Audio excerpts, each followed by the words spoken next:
தாய் தமிழ் உறவுகளுக்கு வணக்கம். தாவேகா அமைச்சருக்கு கொலை மிரட்டல் விடுத்தார். தாவேகா அமைச்சருக்கு கொலை மிரட்டல் விடுத்தார் என்ற தலைப்பில் இந்த காணொளியை நாம் காண்கிறோம். தமிழக அமைச்சர் ஆதவ் அர்ஜுனா, இவர் லாட்டரி அதிபர் மார்ட்டின் அவருடைய மருமகன் ஆவார். சட்டவிரோத தொழில் பண்ணுகிற குடும்பம்தான், லாட்டரி விற்கும் குடும்பம்தான் மார்ட்டின். இவருடைய மருமகன் தான் ஆதவ் அர்ஜுனா. சட்டவிரோத தொழில் மூலமாக கோடீஸ்வரர் ஆனவர் தான் இந்த ஆதவ் அர்ஜுனா. தற்பொழுது தமிழக வெற்றி கழகத்துக்கு நிதியுதவி செய்தவர் இவர்தான்.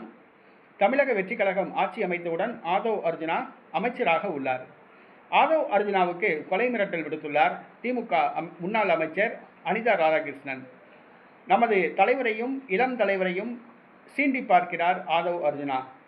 நமது தலைவரையும் இளம் தலைவரையும் சீண்டி பார்க்கிறார் ஆதவ் அர்ஜுனா. தொடர்ந்து சீண்டி வருகிறார். திமுக குறித்து அவதூறான கருத்துக்களை பரப்பி வருகிறார். தூத்துக்குடி வந்தால் ஆதவ் அர்ஜுனா அவருடைய சட்டை கிழியும் என்று தெரிவித்துள்ளார்.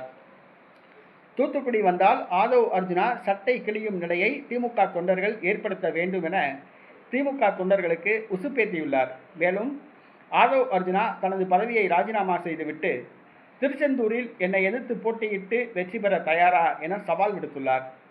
அனிதா ராதாகிருஷ்ணன் ஏற்கனவே அதிமுகவில் இருந்தவர் என்பது குறிப்பிடத்தக்கது. ஜெயலலிதா அமைச்சரவையில் அமைச்சராக இருந்தவர் இவர். பின்பு திமுகவுக்கு வந்தார். தற்போது கூட திமுகவில் அதிருப்தியில் இருந்தார்.